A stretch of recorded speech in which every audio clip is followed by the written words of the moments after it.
I'm Lawfare Managing Editor Tyler McBrien, and this is the Lawfare Podcast Shorts, an update on the Oathkeeper's trial with Lawfare Senior Editor Roger Parloff, who has been covering it for us day in and day out now for, I believe, 12 days at this point. So, Roger, now that this is the third installment of the Oathkeeper's Trials update, what have we learned since the last time you spoke with Ben Wittes last week? Well, I guess the big thing is that we had the first co-conspirator witness. That was Jason Dolan. So he pled guilty and he testified. So there was a lot of sort of excitement about that. It was not as strong as the pro-prosecution people would have hoped, but Jason Dolan is also in an unusual category. He was a little apart from the main stack, but he told an interesting story. Of course, he's a former veteran and he's from Florida, and like a lot of the January 6th defendants in general, um, he had a bad transition out of the military, and he had been let go from his job, and he was drinking, and he began listening to spending a lot of time on the internet, and he joined the Oath Keepers, and he believed in the fraud. And we saw in December of 2020 very dire Signal chat messages. Signal is this encrypted message system that the Oath Keepers use quite a bit. There's all sorts of channels, and and he was speaking with the defendant Kelly Meggs, who's an important defendant, and uh, he's talking about preparing himself for possible death, for a bullet possibly, for going to prison, for being tagged as a traitor. And Meggs is trying to reassure him, no, if we build up our numbers, we can do this. And on the 6th, he brings weapons, as they all do, and drops them off at the Comfort Inn in Virginia, because weapons aren't allowed in D.C. and they don't want to give the police an easy arrest. And the idea is, if Trump invokes the Insurrection Act, they will come in and they will be called up as militia, and it will be a government on government fight. The Trump forces against the Biden forces, and he's also feeling that and he's been given to believe that even if Trump doesn't invoke the Insurrection Act, the Oath Keepers may need to do this anyway. But on the day itself, he's doing a personal security detail, and he admits that there's no plan to storm the Capitol per se. In fact, he admits that he's surprised when he hears it's been breached.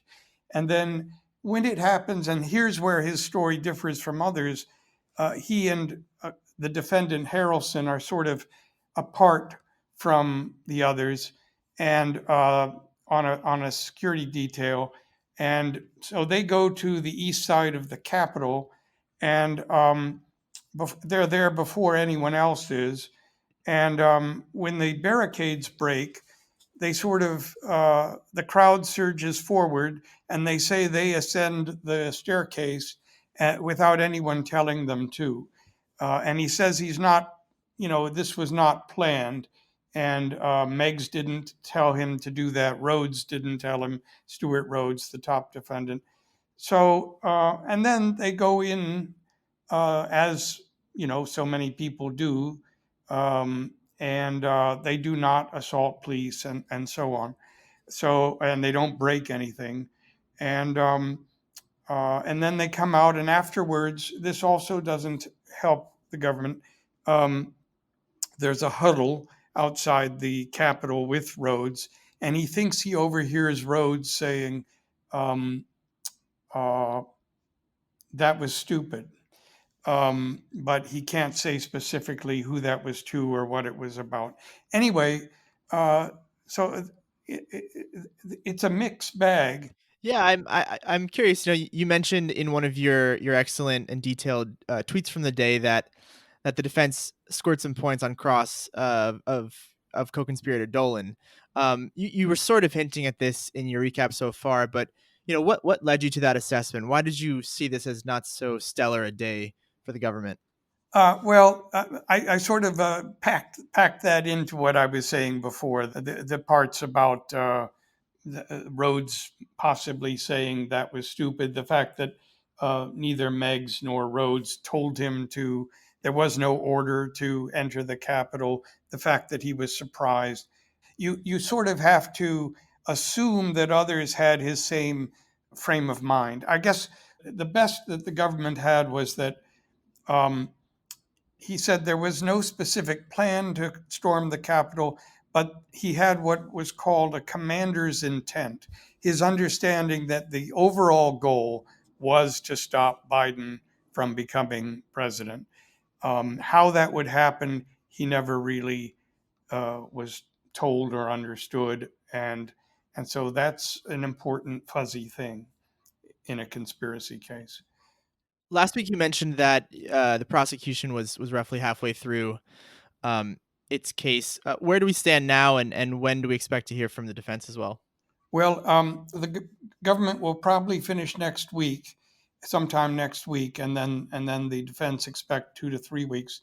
Today was an important day, also, as the government finally really began to. They brought an FBI agent and really began to talk about January 6th itself, and she was a powerful witness through. They had very sophisticated, high tech multimedia exhibits that pulled together um, many different signal chats that the Oath Keepers used, and video.